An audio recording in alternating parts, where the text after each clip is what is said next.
Hello, guys. Yes, you're welcome to another edition of Unplug coming to you from every NG. And my name is Taye. Isn't it beautiful to have you again on this show today? It's another spicy one, and it's a live show coming straight to you on Facebook. And I want to believe that you will have a splendid time with me giving you the gist that we always give on this show. Remember, we give you national news, entertainment stories, BBNaija stories, foreign news, and even something from the world of sport. And today is not going to be otherwise, it's going to be the same dosage of a lot of gist and apropos here and there. And I know that yesterday we gave a story about how the EFCC went to Dorathy Bachor's house. Yes, the former BBNaija housemate. They went to her house yesterday, and the story went viral.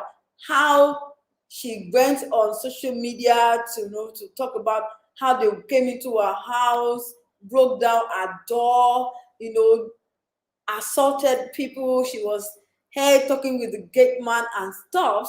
And after that, we thought everything was over, only for us to again hear from one of our best friends in the last house, that is Prince Nelson, posting something on Twitter saying that he does not really understand how EFCC will come and break into a house, and then they lied in the press release that they shunned out, that they arrested some Yahoo guys in her house and a lot of things. And because she spoke up, they came back to her house yesterday evening, pick her up, and then maybe she went to their office for questionings and stuff. But finally, thank God that Prince told us that Dorathy Bachor is fine. She's in her home, and everything right now is okay with our own Dorathy, coming back home peacefully, but of course, not without telling EFCC what she feels with her full chest. Dorathy will not anyway at any time hide what she feels and what she wants to say. And still about entertainment industry, this time it is about a Nigerian actress. Yes, you know her, Oma Nandy. She was trolled on social media because she campaigned against a current BBNaija housemate, that is Pere. She made a post on Instagram saying Pere must go. And you see how she made the post upside down, but Nigerians were able to get the gist of what she was saying. And Oma did not go scot-free because she got a lot of reactions. And you can see one of the comments that went straight to her saying she's a sinner, judging another sinner. Another one came, and it was becoming a very rowdy session, calling her a lot of names that I can't really say right now. And I don't know what Oma will be feeling right now, but Nigerians, you cannot talk and go scot-free. When you say something, we give you your response immediately. Still in the Nigerian entertainment industry, another actress, and this time in Kayode Wood. She was arraigned by Ishba for posting sexual content on social media, and they arrested her, took her to their office, and of course she was arraigned in a court of law in the Sharia way, and she was sentenced to 6 months because they said she was posting things on social media that is not according to Sharia law. She was dancing and seducing men on social media, and they asked her to go to 6 months compulsory Islamic lectures. And these 6 months, she will be monitored, she will be trailed.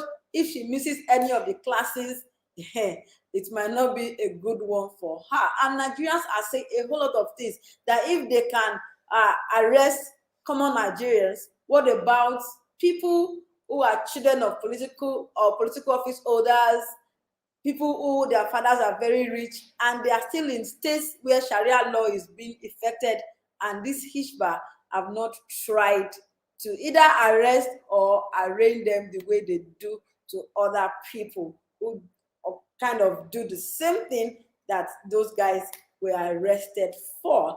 And about another thing now, away from the entertainment industry, Christ Embassy, yes, in Sydney, have been fined, and this is because they held a session, a church program against the COVID-19 restrictions, and they met about 60 persons in the church, half of them being adults, and they were fined $1,000 each, while the church itself was fined $5,000. The pastor of the church was said to be hosting a church service against the closure of churches because of the spread of COVID-19 and, of course, the death toll that has been rising. I don't know what you think about these COVID-19 restrictions and churches not wanting to be shut down, because they said that church is the one preaching hope in this world where things are so hard, and they just need to send this message of hope out to people and, of course, make life continue to go on well. And things are still going on outside the COVID-19 restrictions and stuff. Right now, I have another story from you, and this time is from, okay, let me give you the picture, and then you tell me, yes, Obi Kubana just bought his wife a brand new Mercedes Benz, and it is, of course, the latest edition, 2021 edition. And the wife posted a picture of the car with herself posing in front, and now puts a caption on it. It says, husband material, free yards. So I don't know if buying of cars or exotic toys like this qualifies any man to be husband material, but let me just ask you this question. Is your husband or husband material? And if he is, please tell me, how many yards of husband material is your husband? Let me know what you think about that. And coming to some national stories now, in Nigeria, a court of law yesterday ruled that the current striking doctors, resident doctors that are on strike right now, are to resume work because, lives are being threatened, hospitals are not working, people are sick, most people cannot afford to take their loved ones who are currently sick to a private hospital, and the court is saying that they should stop the strike. And this group of doctors have also responded saying the strike continues because the court will not help them feed their families, they will not help them protect them against being getting COVID-19, because they're asking for what they say is their right, and governments at one time or the other have agreed to these things that they are saying, and they cannot even say anything about it.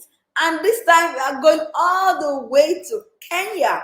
Yes, in Kenya now, if you want to sneeze, you must get yourself an handkerchief, because in Nairobi, a governor has also ruled, announcing yesterday that if a person sneezes in public without using an handkerchief to protect others in that environment, person is liable to go to about 6 months imprisonment or even pay some huge financial fines. So he's saying that Nairobi is the face of Kenya, and they're going to start effecting this one right in Nairobi.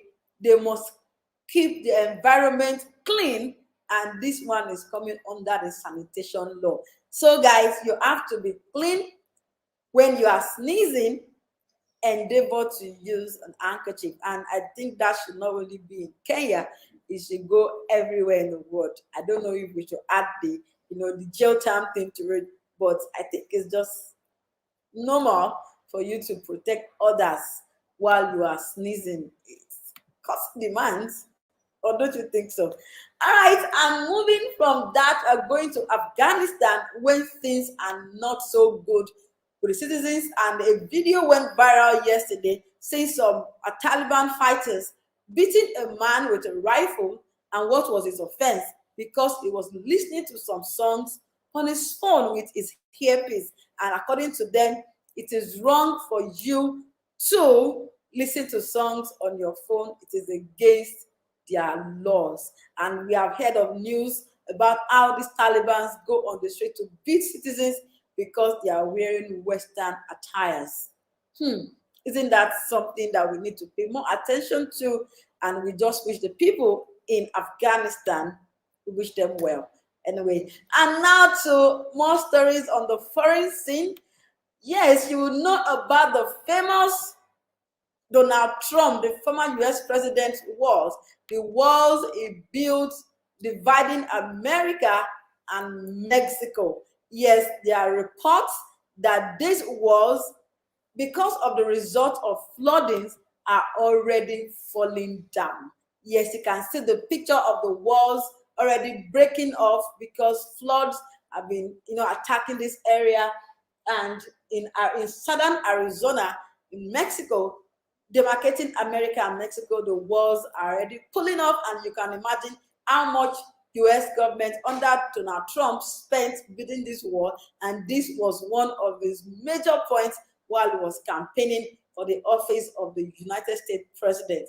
Now that the walls are falling, I don't know what to say, but a lot of people have a lot of things to say about the Donald Trump wall falling down in southern Arizona. And before I go today, let me give you something yummy from the world of sports. We remember the match between Arsenal and Chelsea, and that match is not something that Arsenal fans are going to forget in a hurry. Remember that Chelsea won Arsenal 2-0, and former Arsenal legend Sir Campbell is asking for Arteta's job. He's saying, give me the job, let me manage Arsenal, and I am going to rescue the club from the present woes that it's going through. I cannot just sit down and watch the club that I played for with my blood, my sweat, my everything going down just like that. Do you think that Arteta is not doing a good job as the head coach of Arsenal? And if you're an Arsenal fan, do you think that Campbell can rescue your club from what it is presently going through? I don't know. Do I have a football club? Maybe someday. All right, so thank you very much for joining us on this edition of Unplug. It was very lovely and very, very beautiful having you join me on today's edition of Unplug. We'll be here again tomorrow and to come and give you some latest gist that is going on and blasting around town, entertainment, national news, sport news, foreign news, and everything. We give you unlimited trends on every NG. My name is Tai, and I'm going to see you very soon, bringing to you more gist from the ongoing Big Brother Naija Season 6. Shine your eyes out. Please don't go so far. Bye.